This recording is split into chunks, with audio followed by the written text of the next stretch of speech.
My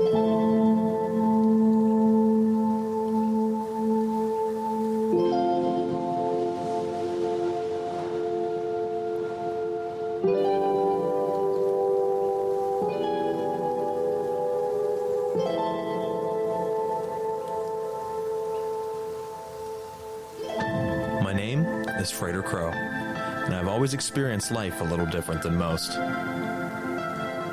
The veil between the spiritual and physical planes have always been thinner for me than that of your average person. Since a child, I've had the gift to see, talk, and experience the presence of spirits and ghosts. I've used this ability to give voice to those that have passed and no longer are heard or seen by the masses. With my good friend and partner Daniel James, we will shed light onto so many topics and do our part to bring to the surface what often is hidden in darkness. My name is Daniel James. As early as I have memories, I have had sightings of UFOs, shadow people, beings from other realities, sleep paralysis, and a call to the unknown.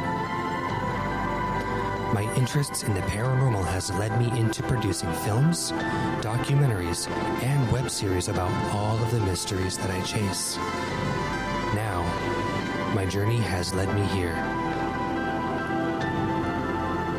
To share these stories with my partner Garrett, and with you.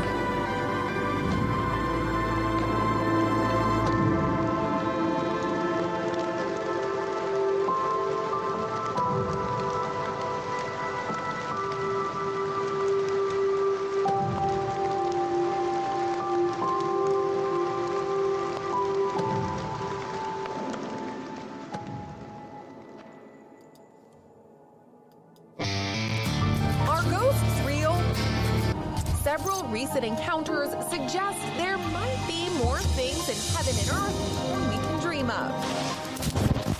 So are werewolves just a Hollywood creation, or do half-man, half-wolf creatures really exist? Now, tonight, we kick off our Conspiracy Theory Month series, which was a... The legend of the vampire actually goes back for centuries, and it exists in some form or another in almost every culture. In fact, some people believe the first vampire story was in the Bible. Well, for decades, only crackpots and crazy people believed in UFOs. That's what I thought anyway. And then in recent years, it turns out that governments have been taking them seriously all along. Try and clear up an ancient mystery with the help of a prominent veterinarian who says she can prove that Bigfoot exists and that he's related to all of us. New reports, 5 pilots coming forward over the weekend saying they've had multiple mid-air encounters with high-flying, fast-moving objects.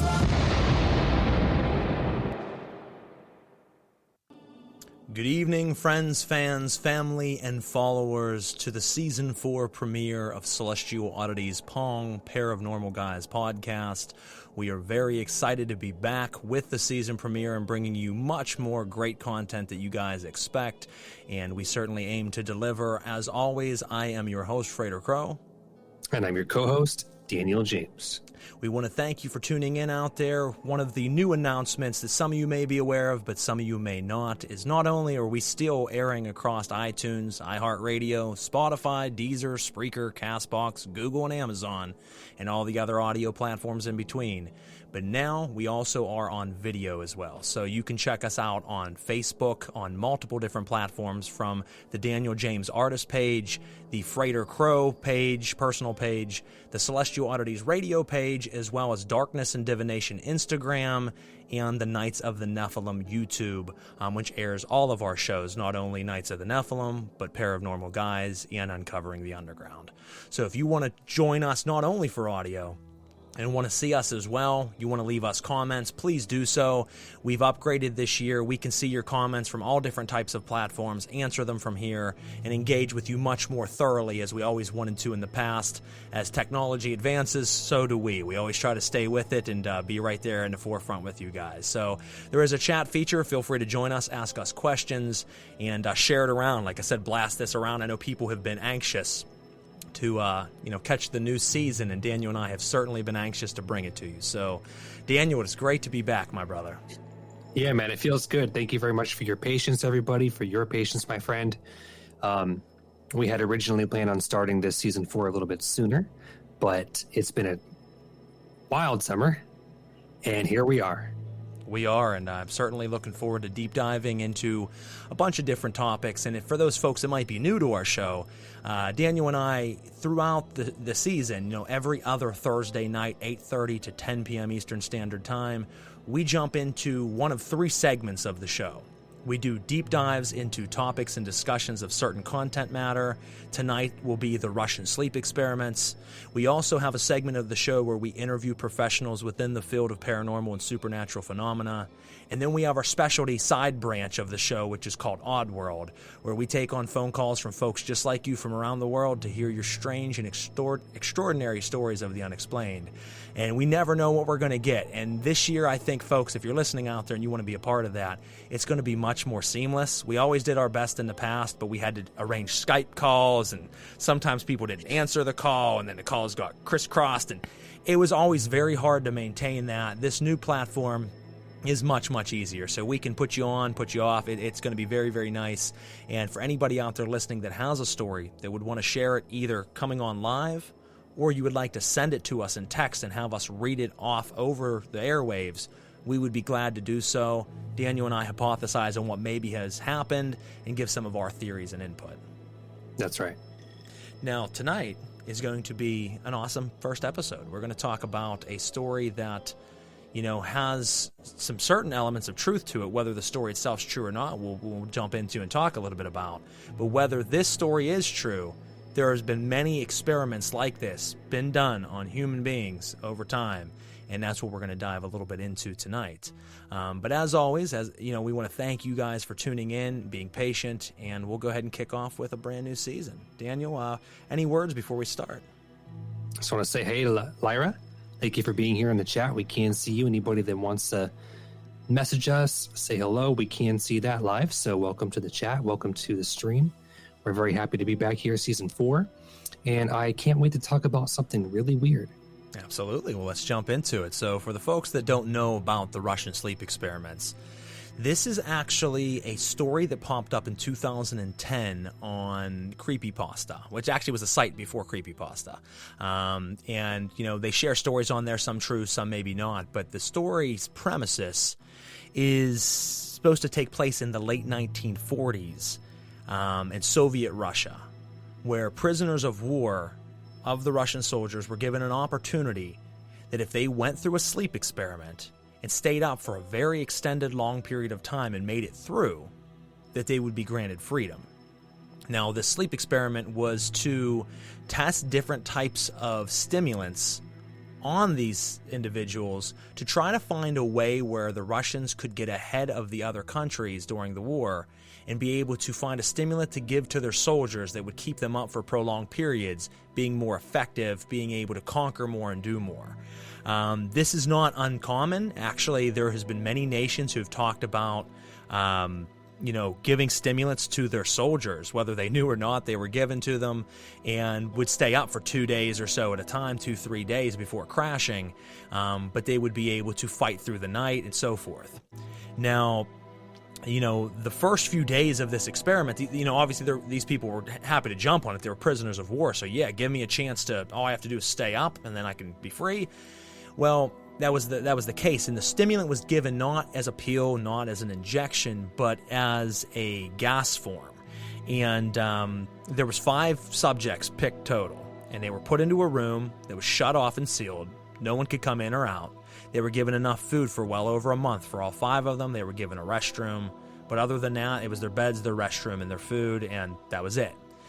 There is some conflicting information of the story because some accounts say that there were cameras, there was audio equipment, and so forth. Other accounts say that there weren't cameras, so I'm not sure, which is the truth. There was a YouTuber that tried to debunk this by saying that there's faults in the story.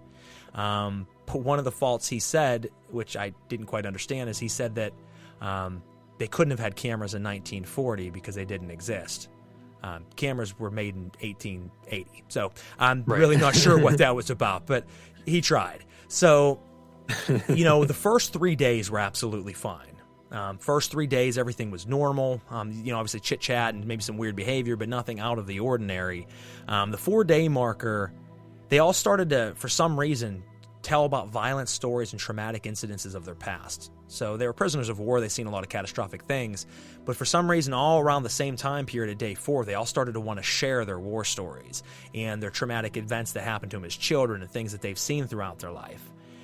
5 days in, they went into a very deep paranoia where they were just kind of paranoid of everything and not trusting one another, not trusting the experiment. As you can see, the grips of insanity are starting to take hold. And I can tell you personally myself, folks, I don't know, and if you're listening out there and want to leave us something in the chat, please do. I don't know how long you guys have ever stayed up, but I've never made it more than about 2 days. 2 days max. 2 days for me. 2 days. I mean, I've stayed up for, going in well into the second day and then just crash. I can't do it. Like it's fucking unreal, dude. It's unreal. You can take food from me, you can take water from me, you can take clothing from me or whatever, and I can survive for a while. Sleep is the one thing for me that I can't do good without. I mean, I'm the type of dude, if I'm sleep deprived, I become a very different person. I do become violent. You change. I become angry and irritated. Some people, they say it's heat. That's why in certain areas like Arizona, people, get into conflicts quickly because of the heat and the humidity, and not in Arizona, but in humidity in other places. Humidity and heat doesn't do shit to me, but sleep, I will snap out on you. So 2 days in, 3 days, I would be nuts. These guys made it to the 5-day marker before going completely paranoid. Now, they do have the aid of a stimulant gas that's being pumped in, but still, 9 days in, they just started screaming uncontrollably. I mean, just nonstop screaming to the point where they said the one soldier screamed so long and so hard that he tore his own vocal cords out. Right. And it was just squeaking afterwards. 12 days, roughly, they believe, they couldn't be seen on the video anymore. And this is the part where they're saying there was video. They couldn't be seen on the video anymore. Scientists had to enter the room at this point. They did not want to. The whole point was to not enter until the 30-day marker because they didn't know what kind of state these people would be in. Would they be violent? And so forth, because it is known that hallucinations will start after a few days. And I think they'll actually start before a few days. Like I said, on the 2-day marker, I was having hallucinations. So easy. So I can only imagine 12 days in and on being on a drug the whole time. But they decided, against their better judgment, let's go ahead and open the vault and let's go in. Now, when they entered, they said it was a horrific scene. One of them was already dead. The other ones all had giant chunks of flesh missing. Now, before I say this, I should say that the one on the floor that was dead was very badly eaten. They had cannibalized this man. And also themselves, where the story goes, believable or not, they ripped off huge sections of their own flesh and started to pull their own organs out of their body. And right, they were eating their fingers and stuff. Eating their fingers and playing with their own organs. Now, a lot of people would jump and say, well, obviously that's bullshit because that's not possible and not realistic. Well, in a normal sense, that could be, but when you break the bounds of reality in your own mind, what is possible and not possible is very questionable. When you add in a very toxic and potent drug into that, it changes the chemistry of what your body's capable of. How many videos have we seen where people on crystal meth and crank have been shot 4 or 5 times and just kept running? Salts. Yeah, bath salts where they're able to be hit with tasers and it doesn't even affect them. They're being shot and they're just laughing and running. I mean, it can change the chemistry of what we're capable of. Ultimately, they will die, but it's like a deer. You hit a deer with a car and it jumps up and runs off and you're like, how is that possible? Because when that adrenaline activates in that animal, it takes it to a part where it's able to stay alive after it shouldn't. Humans normally can't, but with the aid of drugs, sometimes they can. Now, after they seen these soldiers at this point, they had to back the hell out and call the other soldiers in. They called in Russian soldiers to come in and kind of contain the situation. Now, 5 soldiers apparently died because once they entered the room to try to contain these 4 remaining paranoid, schizophrenic, sleep-deprived prisoners of war, they attacked the Russian soldiers and killed several of them. In the skirmish... So let me interrupt you right there. Please do. There's one point I want to actually add. Something that we forgot in terms of like the linear process. So they were actually spoken to and they were briefly interviewed, and the people at that point if you could call them people anymore, they were actually speaking as if they weren't themselves anymore. And they weren't identifying exactly as their own former selves in terms of like a continuity of their identity. And they were actually saying things like that they wanted to stay awake, that they didn't want to sleep, that in the state that they were in now, they were almost in like a type of euphoria, that they had gone beyond a threshold, a precipice of no return, that being in the state that they were in, desperately, lethally sleep deprived, they were like happy and euphoric. And as they were like, destroying and destroying their own bodies and eating their fingers and stuff and tearing their skin off, they kept talking about how being awake was like this pleasure for them. And it is, so I'm going to get really deep into this later, but I wanted to add that one little note before there was intervention. They did actually express that once they got beyond a certain point, that they weren't themselves psychologically, mentally, or even through their own identity. They were almost like vessels, and that the beings, the entities that were present now in these vessels, they just were like basically like destroying themselves. They were in like a state of euphoria. They seemed like they were in like deep pleasure, and they were in joy that they were in this state at the point before the intervention happened. So that was one note I wanted to add. What's interesting too is they said to them through the speakers, "We have to enter the room now. Be compliant." And they tried to bluff them. If you are compliant, we will we'll give you your freedom. So they promised them freedom if they made it through the experiment. But at day 12, when shit went absolutely wrong, they came through the speaker and said, if you are compliant, we'll go ahead and give you your freedom now. And what's interesting is the men all said out loud, we don't want freedom. That's what I'm saying. We are free. Yes, exactly. Yeah. We're already free because they broke the bounds of humanity pretty much. And then they pumped air, regular, clean air, because they've been, at this point, pretty much only giving them toxic, gas stimulant. And when they gave them clean air, the soldiers actually started screaming. The clean air was like toxic to them. It was vice versa. And what I found very interesting is after the soldiers came in, after they killed several of the Russian soldiers, after they were able to contain them, I believe one of them was killed in the skirmish between the soldiers, so that left only 3 of them remaining. One of them succumbed. They took them into like an operating room to try to patch them up because they wanted to continue the experiment.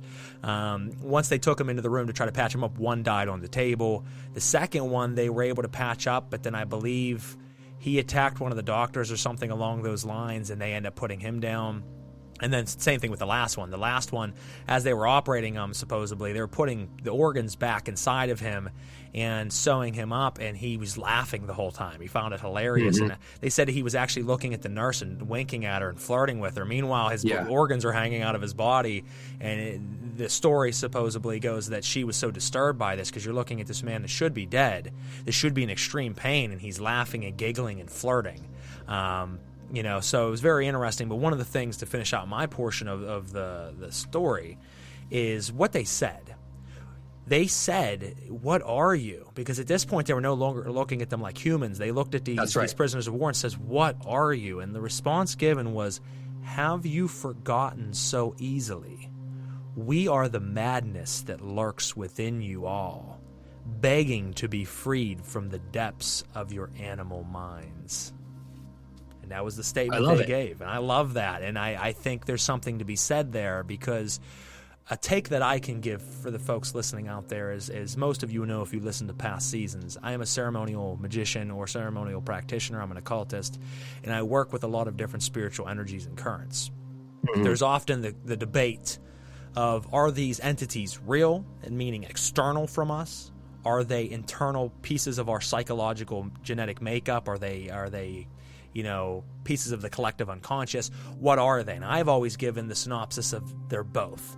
They are external currents of energy that lies without us, and through the ignition of our own will and our own unlocking of certain higher faculties of mind, we ignite that substance and we can bring about change internally as well as externally at the same time. But the reason I say this is that there's a heavy belief and understanding that a lot of the demonic spirits that you encounter through ritual are really only dark faculties of your own unconscious and subconscious mind. So you are encountering visually, audibly, sensatorily, these beings that for all sense of the purpose, whether they're coming from you or not, they are projected on a material lens, and you are seeing them, you're hearing them, you're encountering them, and they can do magnificent things and cause magnificent manifestations and things to come to fruition in this world. So then you start to say, well, if that's me, that's crazy that I'm able to like split out a piece of my consciousness into this world and then bring it to life. Well, kind of the same premise here of these soldiers. They stayed awake for so long that they broke the rules and the shackles of what it means to be a regular human being and tapped into a zone of their mind that allowed them to become something deep, something dark, something forbidden or forgotten. And that's what emerged. And as they said, have you forgotten so easily that we are the madness that lurks within you all? Daniel? That's right. So, you can still hear me? You can still see me? You just cut out for some reason. You've been good the whole time until just now. Yeah. Can you hear me? I can hear you. All right. So, on that same thread, on that same thought, when I was studying the concept of the secret space program and super soldiers, which we've had an episode on in the past, right? You're breaking up for some reason. That's very peculiar. I've been hearing you the whole time, and your camera's been working flawlessly the whole time, and all of a sudden now everything's freezing just as you go to talk. Bear with us, folks, while we're having technical difficulties. That's always the fun of live shows. I had someone say that a week ago. They're like, I can't believe you do all your shows live. That's ballsy. And I says, no, there's no other way. I can't record a show and put it up afterwards. I have to do it live because even though things like this can happen, guys, that's what makes it raw and that's what makes it real. So we're going to figure out what's going on here because there shouldn't be any issue. So it could be someone fucking with us. Me and Daniel have talked about this in the past where as we go to air our show and talk about a strange and obscure thing, something doesn't like us doing that. So Daniel, go ahead and try to talk again and we'll see if that happens. Yes. Can you hear me? Can you hear me? I can. There's an echo, but I can hear you. Okay. Just stop me if I cut out. Okay. Right? Yeah. Okay. So on that same thread, when I was studying the concept of like super soldiers and the secret space program, one thing that can happen is you can actually, your human vessel, your human body it's a conduit for consciousness and for the non-physical.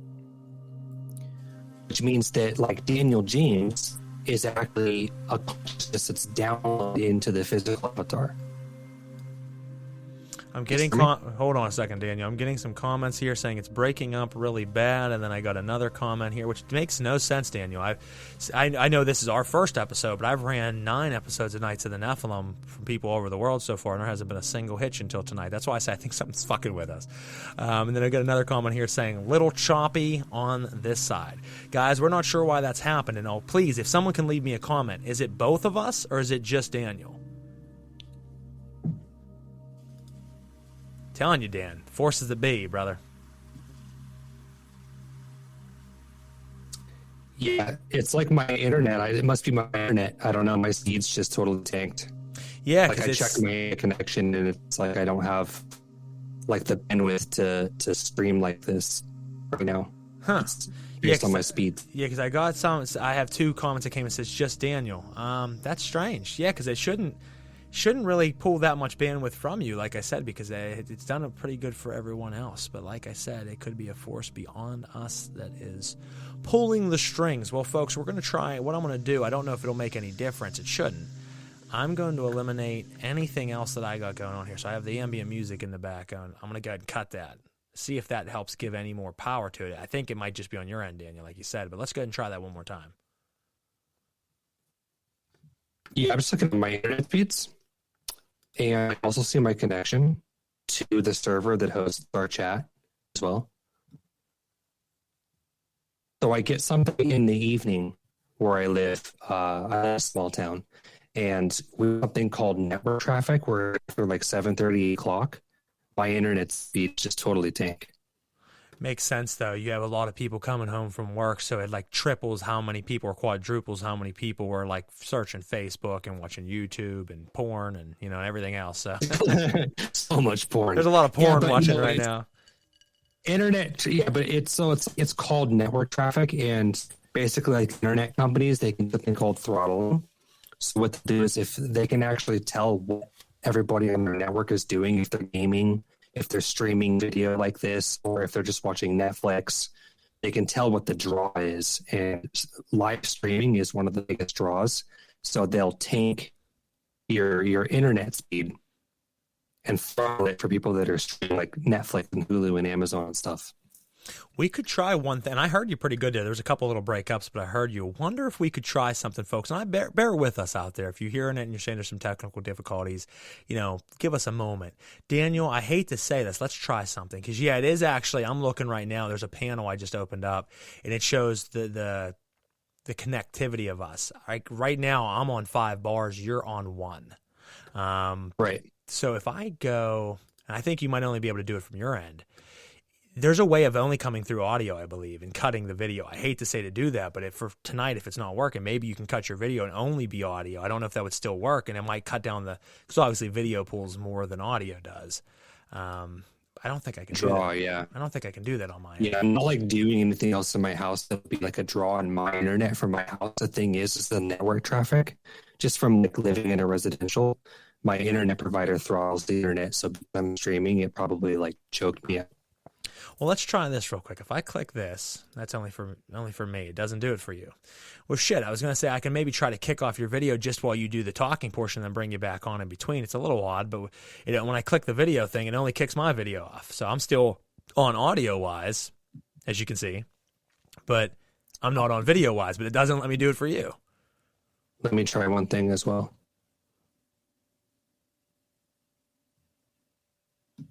And if you guys have a question out there, feel free to ask or give input on the Russian sleep experiment or anything else. Please feel free to engage. This is season 4, episode 1. So it's great to have people interacting. And thank you to AJ and to Lyra for jumping on here and being a part of this. I know there's other people watching that maybe just not commenting.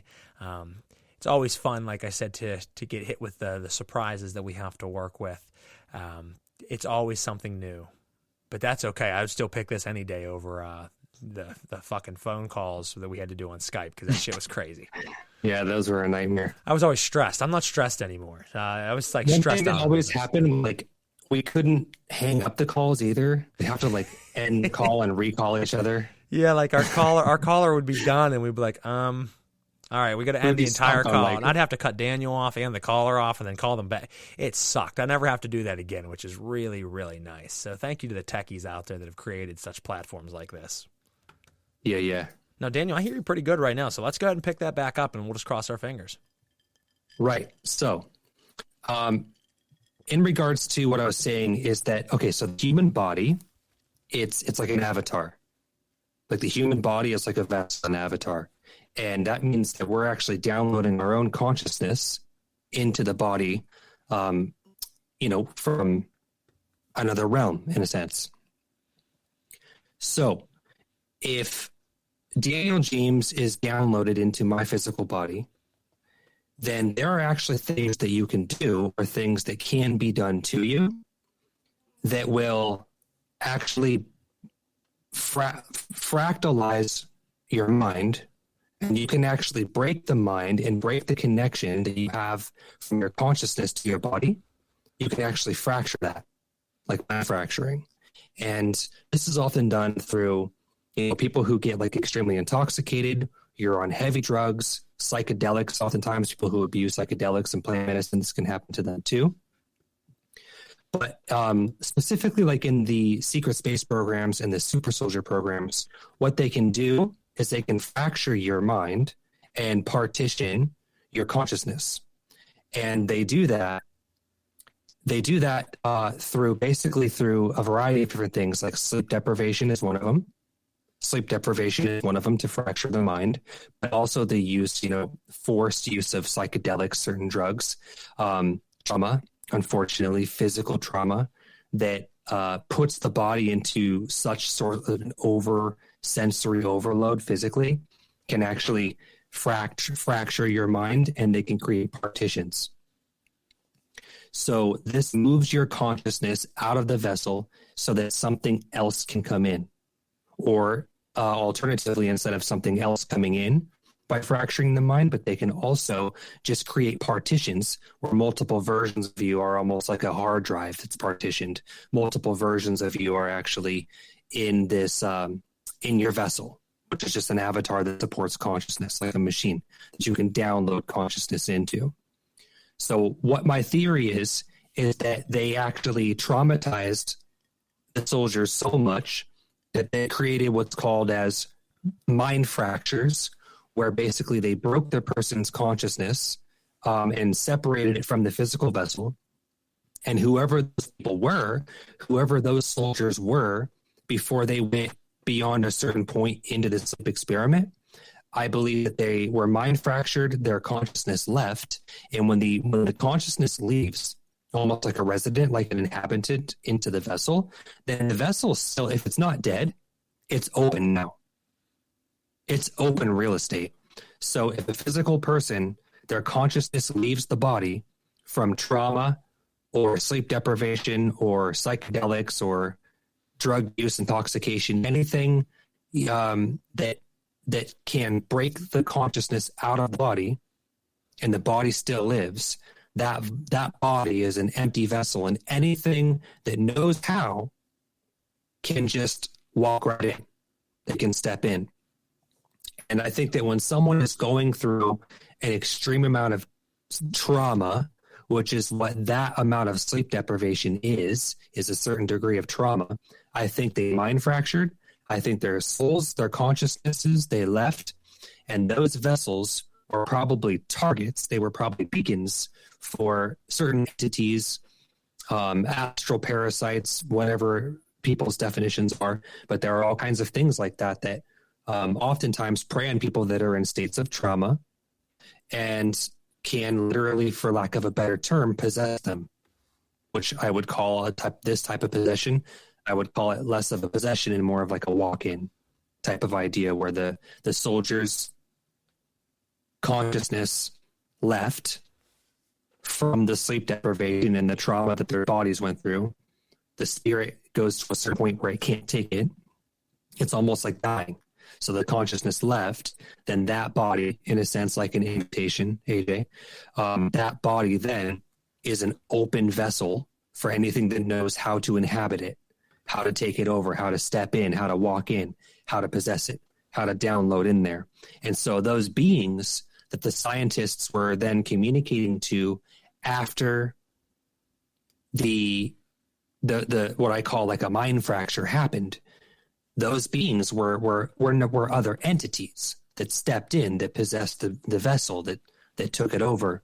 And that's why those beings were, for lack of a better description, consuming themselves and creating self-harm, causing physical pain, which for them was a type of pleasure, and then expressing that they really enjoyed the sleep deprivation, that they felt they were sort of like at peace with it and they were enjoying it.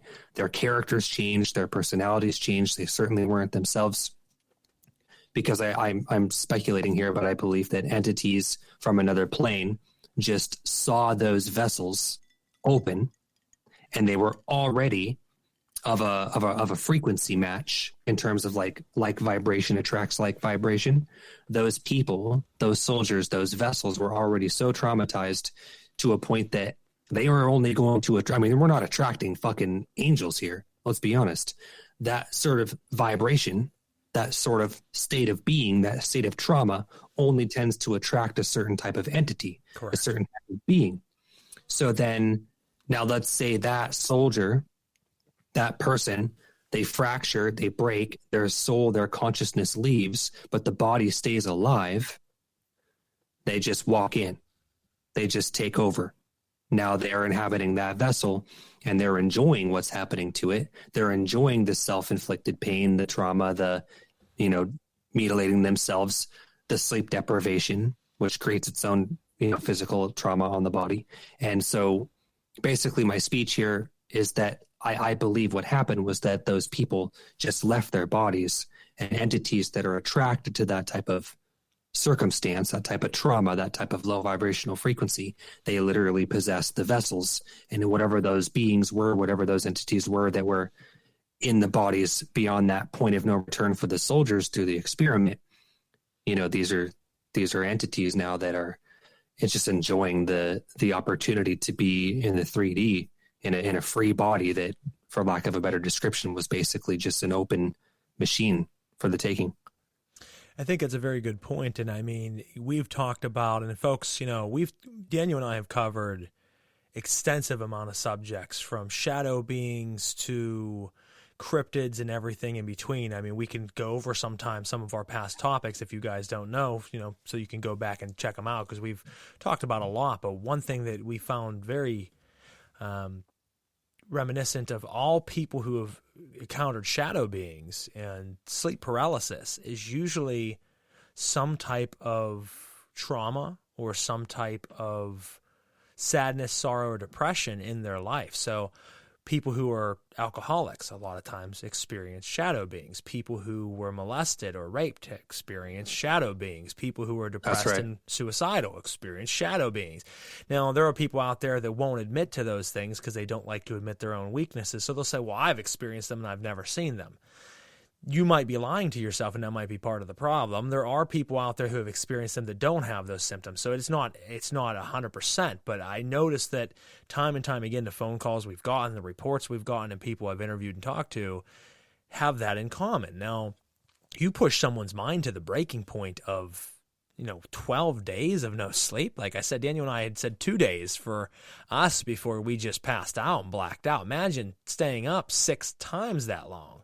And one thing I would like to point out, piggybacking off of Daniel, would be, yes, possession, something taking over, but we need to, once again, not take a look at the external. There are 2 universes going on here. There's the one inside of ourselves, which is the absolutely vast, unimaginable, endless God universe. We are gods. There is the external plane that we all play on, which is the boot camp of Earth and this material realm. So when something takes over us, we oftentimes automatically want to believe that it has to be something external from ourselves, meaning something outside of this body, which it is, but it's coming from within.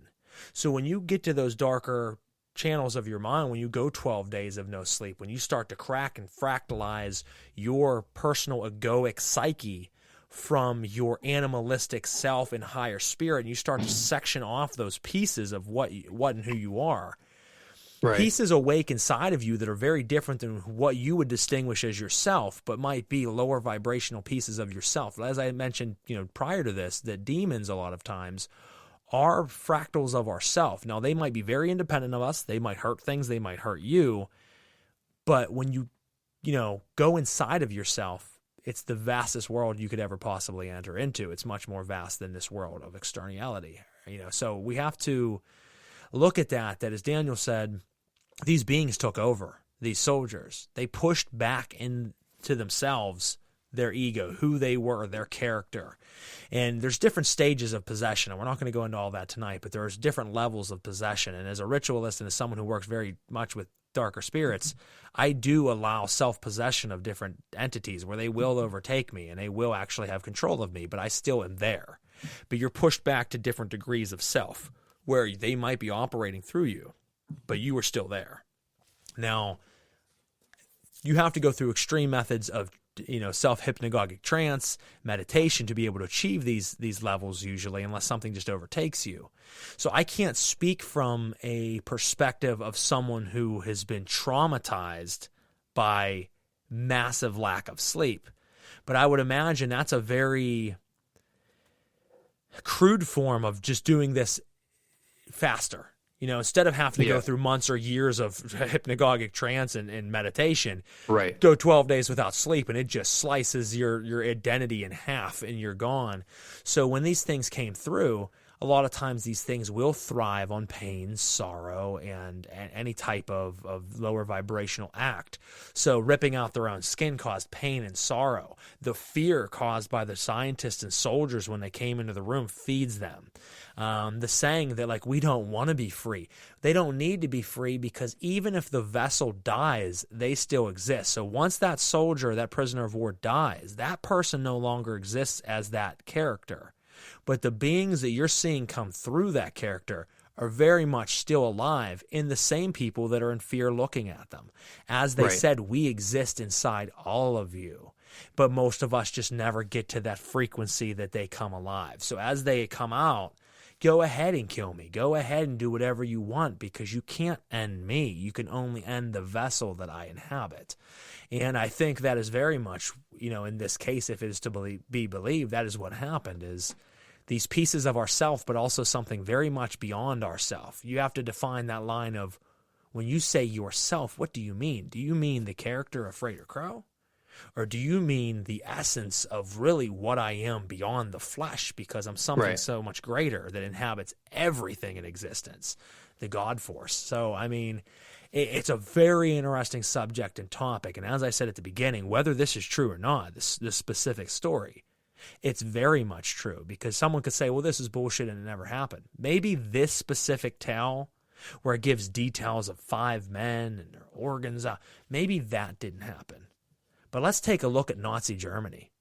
Let's take a look at the concentration camps. Let's take a look at Hendrik Heimler, or whatever the fuck his name is. I can never say his name right. I always mess it up. A very occult general of the SS, who, Himmler, he loved occultism, he loved experimentation, and he used human beings, prisoners of war, as his own science experiments to test out all kinds of crazy experiments. So to think that putting men in a room and seeing how long they can go without sleep is like insane, that's just the tip of the iceberg.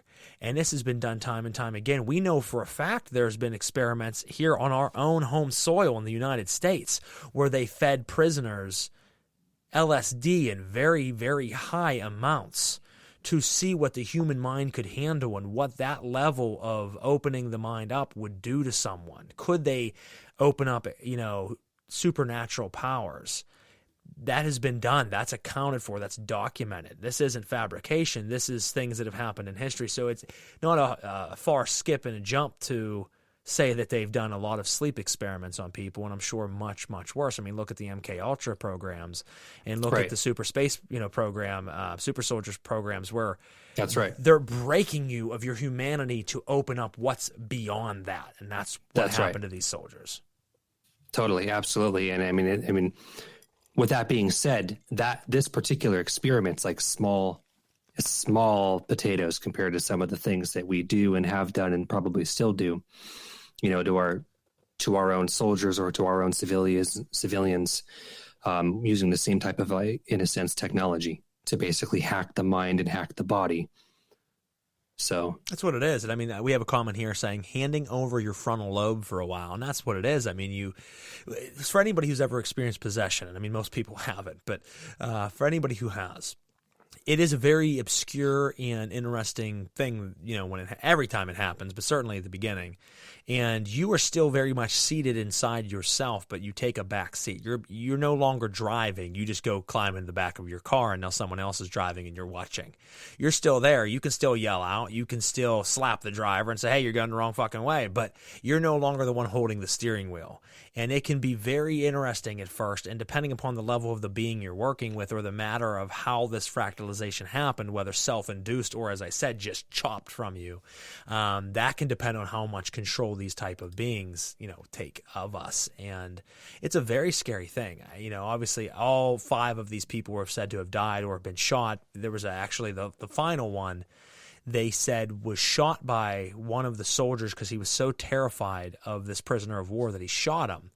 And the prisoner fell back into a table and just started laughing at him because it didn't even affect him. And then he shot him a couple more times and killed him. But once again, just like heavily drug-induced, people out there who are on crank or on bath salts and different things, they do take bullets. I've watched videos of people taking multiple rounds and just keep running like it doesn't even affect them. And that is terrifying, folks.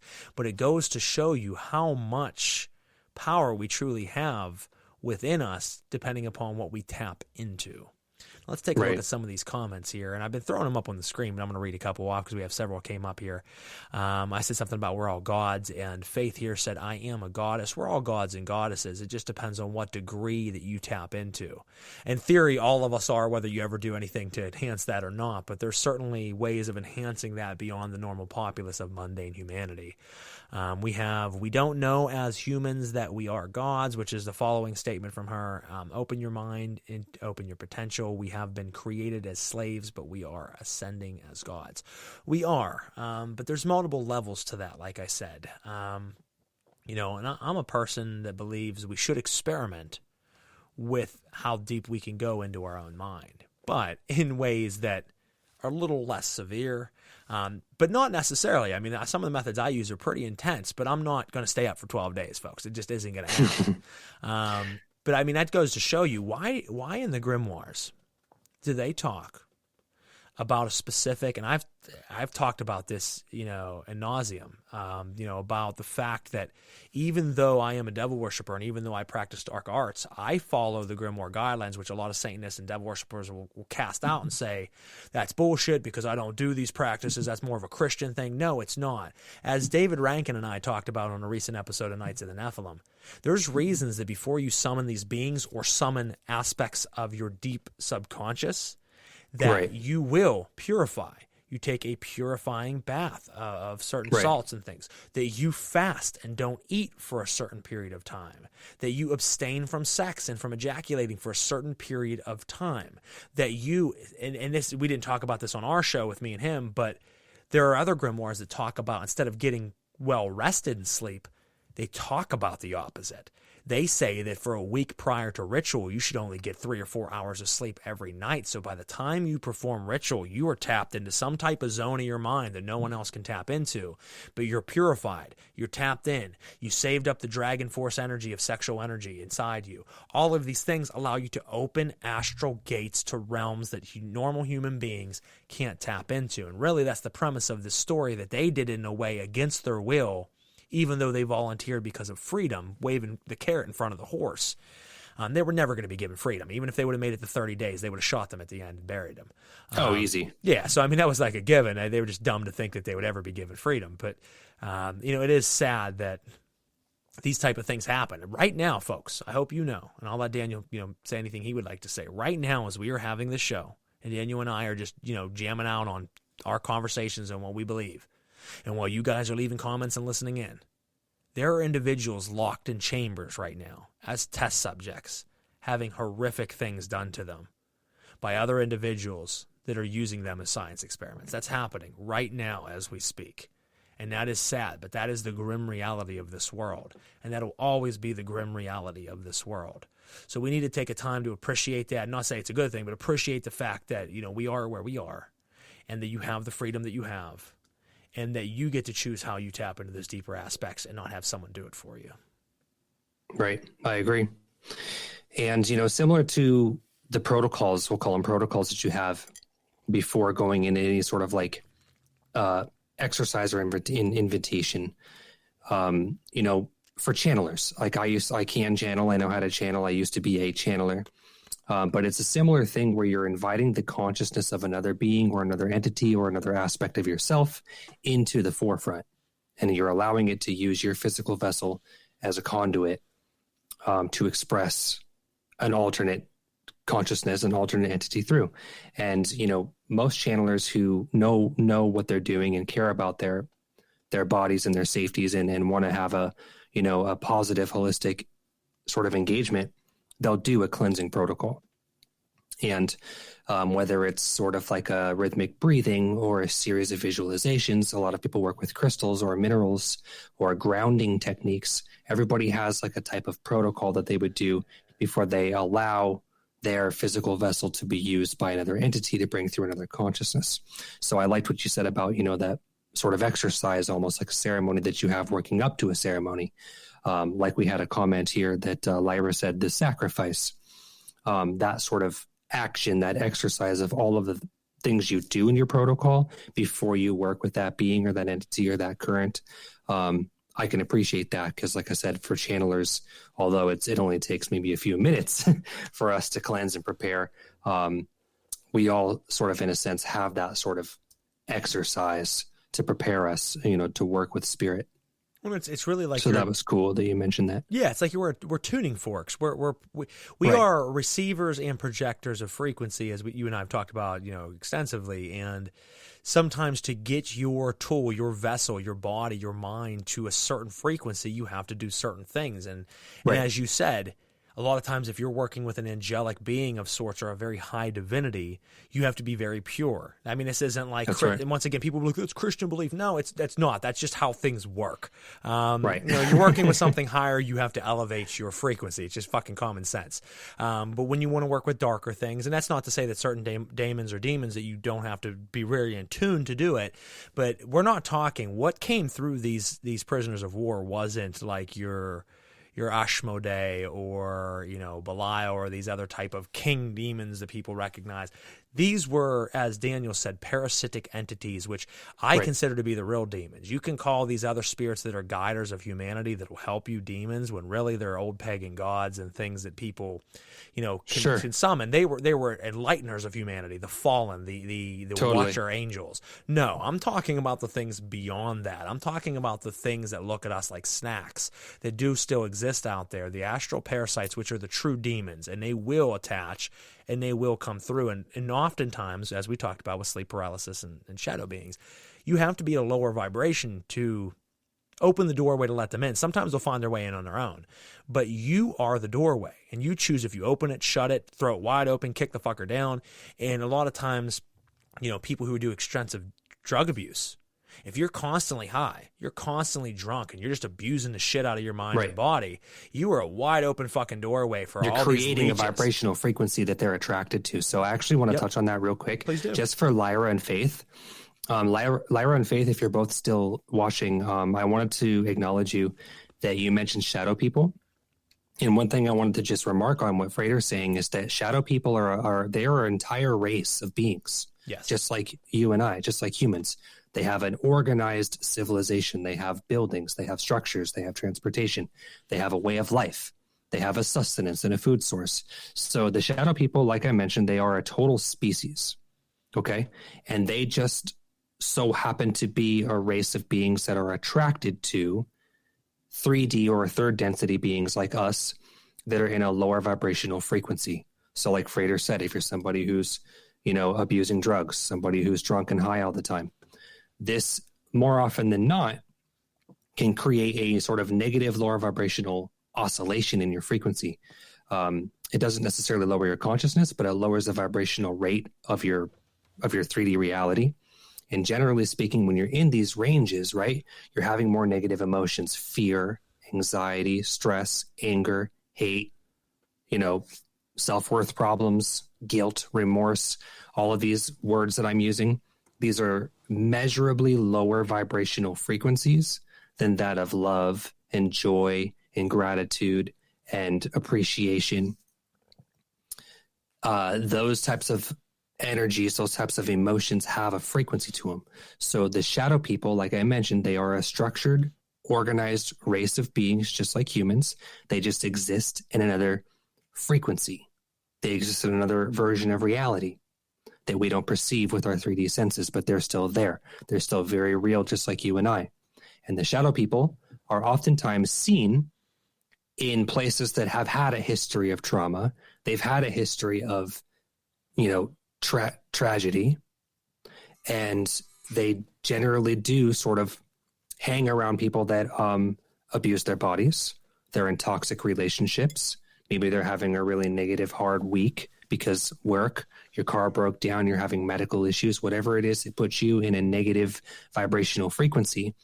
Those people tend to see more shadow entities. They tend to have more nightmares, encounter more, sleep entities that tend to sort of prey on people who are in a lower vibrational frequency when they're sleeping. So I just wanted to acknowledge you both in the chat that I appreciate the comments, and that the shadow people, a lot of people don't know, because for lack of scientific definition, they are a real race of beings that exist, and they do tend to hang around people that are having lower vibrational circumstances in their life. They are, and they also can appear outside of dreams and outside of that as well. I've seen them, and I'm not someone who's depressed. I don't abuse drugs. I don't drink to excess or anything of the sort. I've actually seen them in investigations at very paranormal hotspots where sometimes ghost folks can take the form of a shadow, so that's different. There's shadow beings. I've seen beings that were specifically of that race that have for some reason or another came into our world and decided to stay here. Now, before we go much further, I want to read some of these comments here. We have, a friend of mine told me a story about a woman who was supposedly possessed by this parasite, claiming to be a Leviathan. When she told me that, I laughed. Lying parasites. They want fame. And that's funny that you say that, the Black Magician, because I was actually going to make a comment on that. So let me come back to that in just a second. Let's read some of these other ones because we have several coming in here. And this one says, and that's why some abuse drugs to connect. The problem with that is that they get to a point where they feel they cannot connect without the drugs. And that's the problem, is that's a fallacy. They might use drugs to connect, but you don't need to use drugs to connect. And people will fall into that loop that I need it, I have to. That's right. And that's a problem. I seen a post earlier from someone who I respect online, but he was saying that, any religion that tells you that you can't follow the 7 sins and still reach divinity is a liar. Saying that you can indulge in all 7 sins and still reach divinity. And while you possibly can do that, you have to know your own boundaries. And I don't believe anything in excess is good. I don't believe sex. I don't believe booze. I don't believe drugs. I don't believe lying, cheating, stealing, anything. If you want to do that, that's fine. But anything that you go into an excess of life is a mundane human faculty meant to hold you down. They were natural born into the fabric of this reality matrix to hold you from reaching your ascension of a higher being in a higher vibration. Sure, go out and have fun, indulge, drink, fuck, have a good time. But you got to know your limits, because if you're doing it every day, every hour, you're not focusing on the thing you should be, which is yourself and ascending. So that is, Lear, that is definitely something that people fall into, that pit. Now, we have another comment here that says, I don't know what the hell I just did. I don't know. I tried to click on, there it goes. It says, I'm going through some horror movie shit and I need a reading. Does anybody out there do readings? I get asked constantly, Faith, if I'll read for people. I don't. I read every single day, but I don't read for anybody but myself. So I can point you in the direction of some of my friends who do, and they're very good, but I myself do not do readings for others. It's just a personal thing. There's only about 2 people in this world that I read for, and unfortunately, it's not open to the public. We have one here that says, regarding shadow people and their reality as a race, I agree. Like Fae and Jinn, not the same as pure spirits. These are body-soul composites.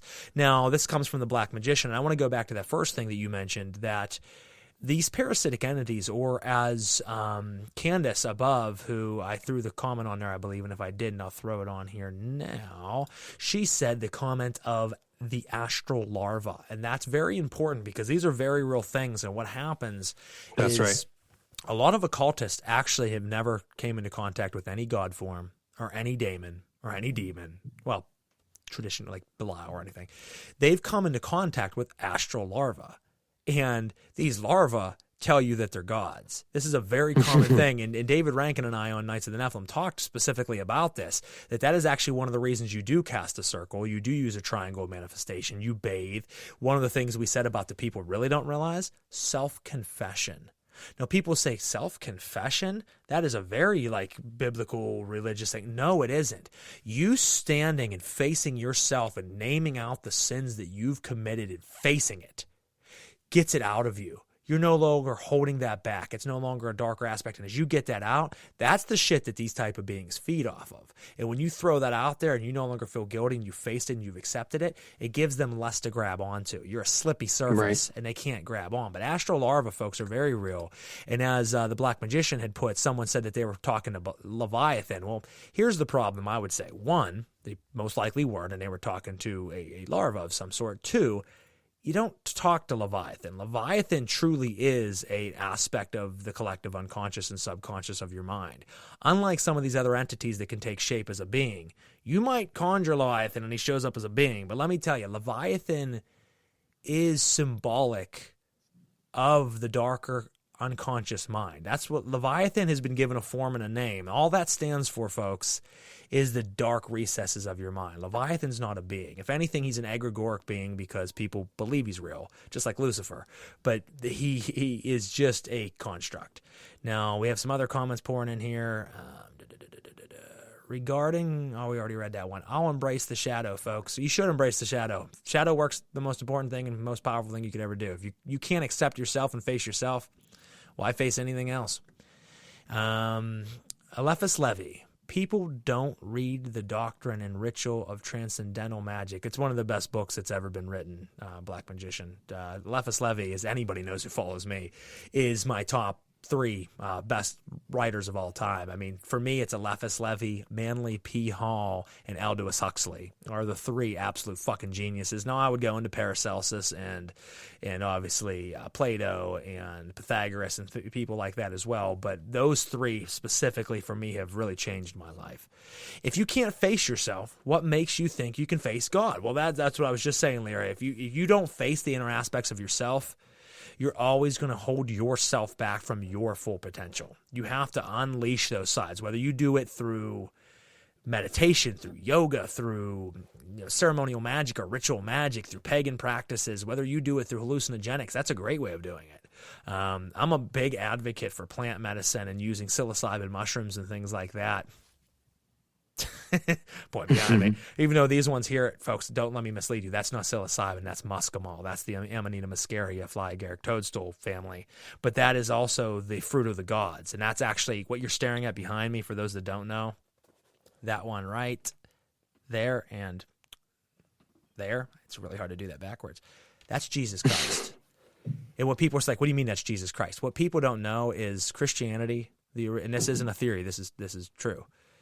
Before Christianity became what you know Christianity as today, originally, Christianity was about the fly agaric Amanita muscaria mushroom, that God gave himself unto himself and sacrificed himself so that they could reach and find themselves. That was the mushroom. The mushroom's also a symbol of phallic worship, of the divine penis, of the spermazoa coming out, the rain falling onto the womb of earth and growing the fruit of the gods. It's all through the Bible. People just lost track of it, and that's actually what the original religion of Christianity was hallucinogenics, and was finding ways to touch into the fruit of the gods. And the manna in the desert that kept Moses and all of his people alive, that every day they woke up and found the bread of the earth, the manna of the gods that allowed them to communicate with Yahweh. What the fuck do you people think that is? That was hallucinogenic mushrooms in the desert. But that's a whole different topic for a whole different time. But I just wanted to say, for the people out there saying like tapping into this higher consciousnesses, that is in fact what it is we're looking at. And we got a comment coming in, says, mushrooms are my way as well. And I'm not saying it's the only way. I'm just saying it's a very potent one. If you can't face yourself, what makes you think you can face the God? We read that one. So thank you, Lyra. Now, I think that kind of wraps up our episode. We and Daniel will talk a little bit about what we've been up to since our last endeavors together. But we want to thank you for checking out the Russian sleep experiments. Let us know what you think in the comments, whether it's now before we end the episode, or anything else you want to know from us, or it's later on, and we can certainly contemplate on that and bring it up on another episode. We are so happy to be back, guys. We're sorry for that little snafu earlier with technical difficulties, but it's been great since then. Like I said, it might just be someone fucking with us. I have some type of agency out there that does not like us doing what we're doing. That's not even a theory, folks. That's a real thing. We've talked about that before. But no, we've been busy. Even though you guys haven't seen us, we've been busy with things. Daniel, I would love to hear what you've been up to the last 6-7 months. Yes, brother. Thank you. And so with my social media, it's like I love to create content, and I love to share, and I love to make my art. But it's so weird that I walk this fine line between like doing and sharing, right? Because I think a lot of people overshare. And I have this theory too, as we talked about certain entities and certain astral parasites, that like oftentimes when we overshare, what our work is, what our craft is, what our art is, it can oftentimes be sabotaged. It can interfered with. Beings that know how to prey on star seeds and entities that are of a higher frequency can be interfered with to lower their vibration. And so I feel like I don't talk about what I do as much as I like to just do the thing. So I appreciate the platform and to have a chance to share. I actually run a full-scale videography service, and I think that this has probably been one of our busiest summers of our being in business, which is great. So I work full-time, creating content and telling stories for other people through the medium of video. And if you guys have had the opportunity to see, say, for example, the Paranormal Guys podcast sort of short film that we screened at the beginning of this episode, and you can find that on YouTube. But I do things like that full time, and I make things like that for other people as well. It's actually a service I provide. So we're grateful to be working full time, just producing content and telling stories for people. And another thing that I have been talking about, this is so cool too, Frater. I've been talking about this since probably maybe season 2 of our show. Yes, I know. A couple years ago. I know what you're about to say. Absolutely. The movie. So I'm a filmmaker. I'm a storyteller. And if anybody listening is new to me, new to my content, I work with extraterrestrials. So Frater has his beings and entities and currents that he works with. I work with ET consciousness. I work with off-planet races and civilizations. That's what I do. And so as a filmmaker, and film and video being my medium in terms of how I produce my art, I try to work that sort of being an extraterrestrial ambassador into my films. So I've been working on this movie for so long that I used to tell Frater about it as a friend of mine as just something I was excited to do someday. Then we started doing it, and now I've been shooting this movie. It's sort of like a dystopian sort of cyberpunk type of idea. I've been shooting it for over a year now, and we're just about to wrap filming finally next month. Awesome. In this October. We're shooting the final scene. And ever since the production of this film, it's actually evolved into being a 6-episode web series. So it'll eventually have more installments, and we've actually shot scenes for future episodes in the meantime of actually filming this principal movie. So we have one more scene left to wrap principal photography next month in October, and then filming will be done. We've already started editing the movie. We've started editing scenes that we've shot. And then once we have this last scene wrapped, then we can go into what's called as visual effects, sound design. I can start composing the original music because I write all my own music for my films as well too. So I feel like this movie has, in a sense, become like a full-time job for me, because outside of my providing video as a service to other people, in every ounce of my free time, I'm in some way, shape, or form producing this movie. Whether I'm organizing it as a producer, buying props and building sets, or designing how I want the next scene to look, hiring crew and getting together all the people I need to work on scenes, and editing scenes that we've already shot. I'm doing all of this over the last almost year and a half now, around my full-time job, which is creating films for everyone else. So that's what I've been doing these past couple of months, and still doing it now as we speak, pretty much 7 days a week. I like to say no time off for good behavior, but that's only because I love what I do. And so really creatively sort of expressing myself through video and through film is something that I've always done. And for those that don't know this, that's how Frater and I met. That's how we became friends. And that's how now we're running a show together. Is I used to produce his music videos. It's a story Absolutely. That I could tell 100 times, because it was like we were two strangers who met on the internet, where he was producing music and needed music videos, and I had just moved to Pittsburgh and was just getting into producing music videos, something that I wanted to do. That's how we met, and now look at what we've made together since. It's been crazy, man. It's been a great journey. I like to use as an example of how, when you act on your highest excitement and you're doing things that you genuinely love and you genuinely want to do, it evolves, that ripples out, and then it turns into things like this. So, well, I think it's important too, because I think one thing, folks, if you're listening out there, one moment of your life truly does and can define the rest of your life. And why do I say this? Daniel reached out to me as an absolute stranger. I was creating music. He was creating music videos. He moved here from Buffalo, New York to Pennsylvania. I had no idea who he was, and I get a message one day, hey, I love what you're doing. I'm a videographer. I moved here from Buffalo. If you're ever thinking about music videos, I can give you some examples of my work, and I would love to work with you. Let me know what you think. He happened to hit me up at the right time, so there might be more divine power behind that, but I was getting ready to figure out who I wanted to film my first music video ever. Synchronicity. And the synchronicity was there, and I responded back to Daniel, and we met in a parking lot in Robinson, Pennsylvania, and that's right. We filmed a music video as two strangers that didn't know each other, and it turned into 8 music videos, and it turned into multiple other projects.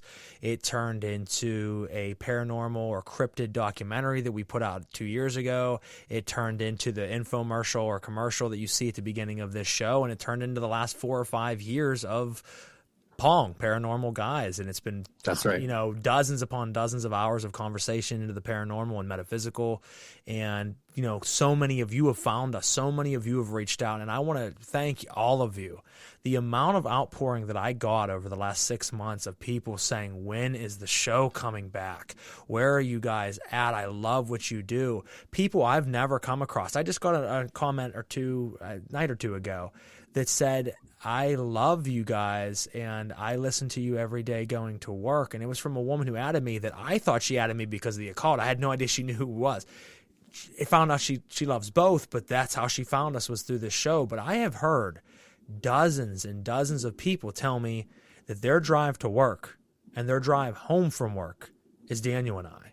And that means so much to us. So, one moment of Daniel reaching out to me changed so many lives beyond just the two of ours. And we have so much more that we're going to bring to you guys. So, stick around for that. As far as myself, I think most of you know what I've been up to. Doing Nights of the Nephilim, interviewing occultists and talking ceremonial magic and telling you guys how you can find your inner strength and how you can do ritual to tap into other levels of consciousness, whether it be through the use of entheogens behind me, whether it be through the use of ritual, that we need to explore the faculties of our own mind, because the rest of the world will find ways to hold you down and make you think that you're merely just a flesh being that's here to live, to marry, to have kids, and to die. And while that is a beautiful thing and that journey needs to happen as well, there's so much more than that. Because while this is temporary flesh, there's eternal spirit, and we need to tap into that and be able to use and house that in ways that most of you, if you haven't done it yet, can't fathom until you start doing it. So my last year since our last episodes have been really just exploring the depths of myself, exploring the depths of practice, redefining and synthesizing my own personal ritual practice, and doing my shows and bringing you guys the content that I can. So thank you guys for the love that you share. If you haven't checked out Daniel's work, make sure you check out Tragic Hero Productions. Check out what they do. The music videos. If you haven't checked out Skippy Ickham, I don't really rap anymore, but for a very, very long time I did. I have 7 albums out, 8 music videos, several battles. If you like gritty, horrorcore, underground, brutal lyricism, I Once Upon a Time was pretty good. So you can check that out, and check out other videos by Daniel and his short films, and check out, his project that he just was talking about that he's about to release. It's going to be a good one, and it's been his passion project and his dream for many, many years, and it's about to come to fruition, and we all need to support that. So thank you guys for allowing us to do what we love. Last couple comments before we jump off here. We have Tara saying, hey guys. We have Tara saying, you guys are awesome. We have a comment I threw up earlier but didn't get to read. It says, the most horrifying, beautiful journey engulfs yet connects. And it does. I do things that are frightening, and most people would shit their pants, but I thrive within that horror. And through that horror, I connect to conscious levels and get downloads that I couldn't imagine not having. My life is spent in an obscure bubble that has been very fruitful for me, and I couldn't have it any other way. It's been great to watch this grow over the years. And then Skippy Ickham was dope. Thank you, AJ. You have been a big supporter of me, brother, and I want to thank you for all the shares, all the love that you personally have shown. If you don't know who AJ is, check him out. He does underground horrorcore, hardcore rap as well.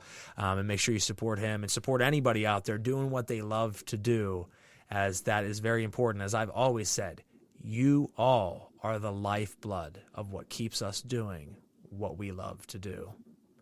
Other than that, guys, Daniel, any last words before we close out tonight? Yes. So I would like to say one thing, not just to our listeners and to people that I'm honored to call fans, but I have to just mention this one thing, was that the main reason why we had to delay the start of season 4 was because my mother, who was a huge fan of Skippy Ickams and a huge fan of our show, she passed away. So my mother transitioned, and I can honestly say that my mom had listened to every single episode, sometimes 2 to 3 times over, of our show. And I had to take care of her and help send her off for, her transition into the next phase of her journey, which was ultimately why we delayed the start of season 4. So I'd like to give a shout out to my mom, who was a huge fan of our show and loved everything that we did together and everything that we did just as individuals. So big thank you to my mother for listening. Absolutely. And thank you to everybody that's here with us now in this moment. And the last thing I also want to say, as we go into season 4, this is also, Frater, we need to figure this out, okay? When we set out to do this show, we agreed that every topic that we covered and all the feedback and the stories that were shared to us and all of our callers, we were going to be making sort of like a legend, like a key of information, of data that comes from all over the world, because we do get remarks and comments and correspondence from listeners from all over the world. But at some point, someday, in some season, we have to make a legend of all of the stories that have been shared on this show, on this platform, and see how we can connect the dots and start to make like a database of stories and information on the paranormal and the supernatural and the esoteric that we could somehow use constructively to maybe find some sort of common thread or continuity between all of the stories and all of the listeners and all of the things that have been shared here, right? Make a database and a legend and a key of all these things and see sort of what we can do with it, right? Maybe like someday we make like, we could maybe produce something as a result, like a book. Well, and that's funny you say that. Celestial oddities. Like what if we made our own celestial oddities, like dictionary? Yes, that's actually what I was going to throw out to you when you started to say that, is that I had the thought of you and I writing a book together jointly where we go through, and it is almost like a dictionary style book where each chapter, so to speak, is a different thing. Shadow beings, Yeti, Organism 46B, the Man from Torrid, all of these sections, and it just be the book of supernatural and paranormal phenomena of some sort, and each section as expressed by the two of us, guys. Yes, and expressed by the paranormal guys, and we go over and you and I synthesize down each chapter of what we talked about, what was shared with us on phone calls, because some of our topics have been talked about by people who maybe never even heard that conversation. That's right. But called and said, hey, I had this situation with this dogman. Well, have you heard our episode about dogmen? So we can bring that into it and synthesize it down to a short, neat chapter about each and every single topic that we've covered and heard about, and release it as a book, and then you and I do it as an audio book and release it. So people can buy and read it, but people can also listen to it as almost like the show, but synthesized down in a neat form.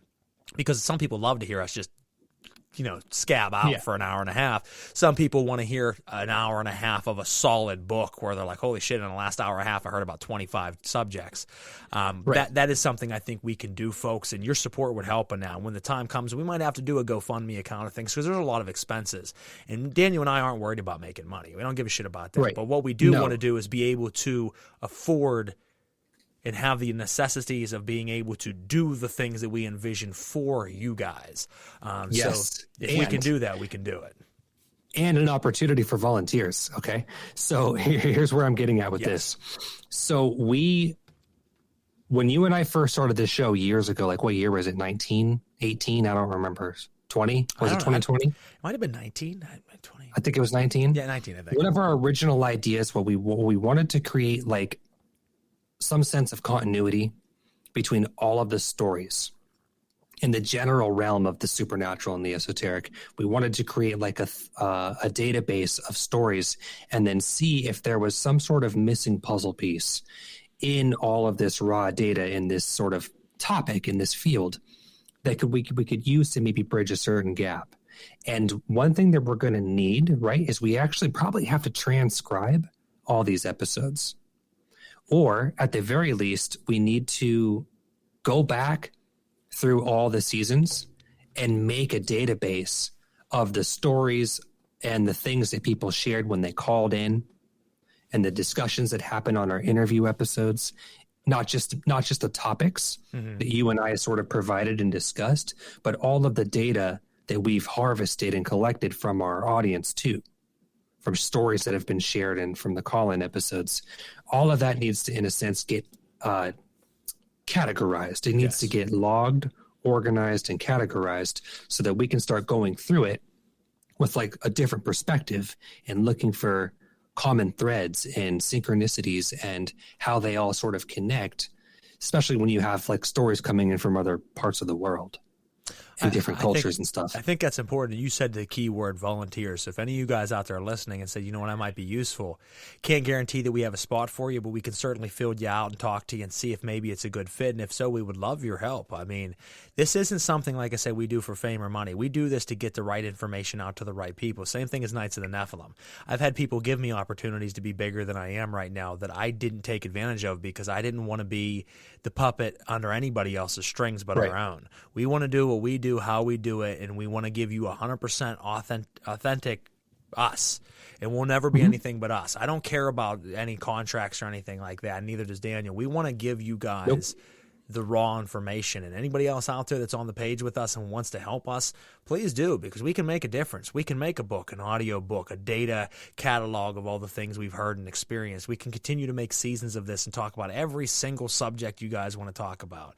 And that brings me to a point that if you have a suggestion for the season, celestialoddities@gmail.com. The Black Magician, you wanted to know how to get a hold of me, celestialoddities@gmail.com. Send me an email. I will always respond, and we would love to hear what you have to say. We have several professionals coming on this season, some guys and gals you guys are going to want to hear about that we have lined up, and we'll be doing our call-in episodes, which will be really fun this year, so we're really looking forward to that.